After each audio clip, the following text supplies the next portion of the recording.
Hey, Hi. hey everybody, how's it going? Welcome back to another remote episode of Find Your Beach.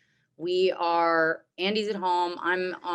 Where am I? I'm in DC, and I apologize for the sound quality. We both apologize, but I apologized first. If you So don't worry about feeling neglected either, because this is actually how our marriage works now. So this is yeah, true to form. We have a remote marriage. yeah. It's I great. honestly, I can't recommend it enough. Remote marriages, fantastic. Every time you fuck, it feels like the first time, Yeah. because you haven't seen each other in so long hmm that you forget what each other's bodies look like. Yeah, it's good. You know, I'm basically living the life of a divorcee. Well, more like a widower. More like a widower. It's sadder than a divorcee. Well, Um, a widower, but it's not really that sad because since I am alive, it's kind of like you're a widower who is haunted by mhm. a threatening wife. Yeah, true. Because the reason why I say I'm not like a divorcee is because I kept everything. You know, Yeah, I yeah. have I have all your items, and so it's like you went jogging and you got hit by a municipal vehicle, and But you still get to smell my panties. yeah, I mean, I would do that if we got divorced too. I do a little B&E. Uh, That's so sweet. yeah, I'm That's a romantic. romantic. Um, so how was the show last night? Yeah, so let me give people an idea of where I am. I'm in DC.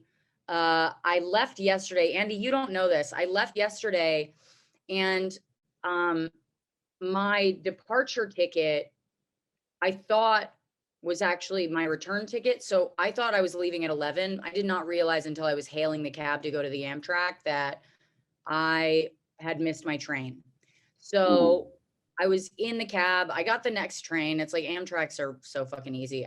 But I was so tired. I didn't even have that moment of like, oh my God, I missed my train. I was just like, missed the train. Like I was like I could walk there or something. yeah. And so I got to the Amtrak. I took a very nice train down to DC. I love Amtrak. I don't love that they have assigned seating now. That's kind of fucking bullshit, if you ask me. Like, part of the joy of taking the train is fighting a stranger for the aisle seat. Mhm. Um, it sort of has like a little bit of like an octagon feel to it, even though it is a long tube. And it's a fight. It's a fight to the death, but with like glove slapping, you know.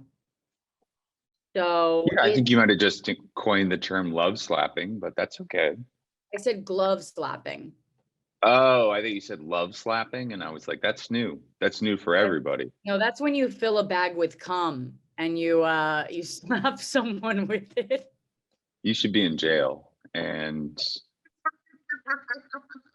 pretty much everybody agrees that you're like a Harley Quinn, like you're like a Harley Quinn that went to college. Um, and what you steal is not money, but rather serenity. That's Come what you on, steal that from was people. funny. That was funny. Fill a bag with cum and slap somebody with it. Go to jail. Check yourself That's into I don't jail. care what you say. That's hysterical. Um, It's so funny that if you did it, I wouldn't even be mad. If you filled a big old bag of Ziploc, a big clear Ziploc bag full of your cum, and you walked over to the on the couch and I was watching TV and you said love slap and you hit me with it, I I I couldn't be mad. Kibby used to take his used condoms and then he would like put them in a cup or something. And then like you'd be like chilling out and then you'd just feel something wet on your arm and Ew. he would just like dab it on your arm. Ew. Yeah, really disgusting and probably why his life is in tatters. So This is Kibby is Andy's friend. You guys, he's been on the podcast. If you've listened to all the episodes, you would know that. So if you haven't listened to all the episodes, you're caught. And we know who you are. More than a year ago now. Crazy how time flies. Yeah. What was I gonna say? So you made it to DC, and then what else? And then I get here, check into the hotel, and then I have to go look for a bus because I'm opening for Bert. So I'm going to look for like a bus because I know that all the guys are staying on a bus, and because I'm a lady, and I'm delicate and I'm made of diamonds and feathers. Yeah. They put me in a hotel, and which is kind of like sleeping at the kids' table, but I still appreciate it, you know. But so I'm going to look for this bus, and it's at Constitution Hall. It's like 2 blocks away. I go down there, and then I'm just looking, and there's like 7 buses around. And I'm like, well, I'm not going to knock on a bus door and get turned away from a bus, you know? Because if you go up and you knock on a bus door and you're like, is Bert here? You know, he's like a big There's guy. a good chance they're going to let you on the wrong bus, and then the bus door is going to shut. Yes, and you're stuck on that bus, or even worse, you get turned away from You're going bus. on it. You could end up going on the wrong tour, you know? No, I'm saying you could get turned away from the bus, and then you're just a person who literally wasn't allowed on a bus, which is the shittiest form of public transportation. You know? It's pretty funny to get rejected with a rolling suitcase too. Yeah, that's very sad. Then, because you're immediately homeless. Like, well, you look like a lady who thought she was going to go with the band. Yeah, and they were like, "No, you don't pass. You don't pass. You're not hot enough to be on this bus." And you're like, "I sold my car. I left my kids with my mother." You know. And also, you're in a bus. So seems like you really want to drive home how sad buses are, and I feel like they're very appreciating sad. in that. Hey, I want to go back to the love sack earlier, and I want to tell you, was it love sack or love bag? What, can I finish the story? Oh yeah. So I go around this corner and I finally see, I'm like, oh yeah, I forgot. Bert's bus like has his face on it, and it says the Relapse Tour. So I go up to that, and then I'm trying to like get in, and no one is getting back to me. Like I'm texting and I'm like, hey, I'm at the bus. Can someone please let me on the bus? And I'm texting Shane Torres, and he's on a call, and I don't know if he's inside the bus because all the shades are drawn. And I'm just like banging on a bus door with a suitcase. I just look like a fucking idiot.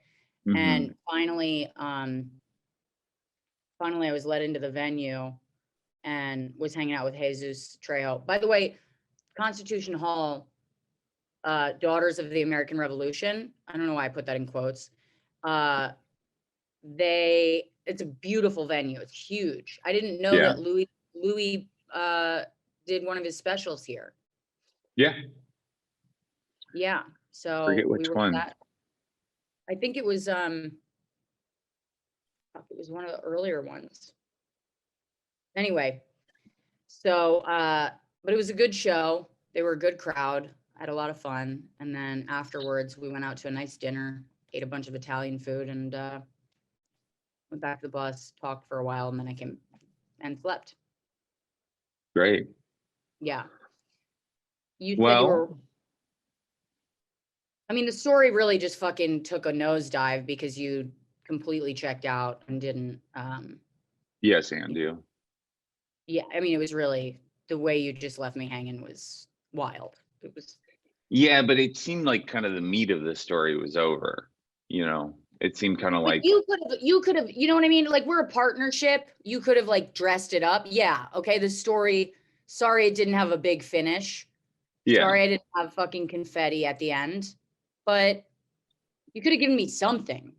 Well, I was yes-anding you, and then I kind of had an idea, and then I was like, well, there's probably not much left, but you really had to get that part out. And I would say that, yes, I failed you, but also, you know.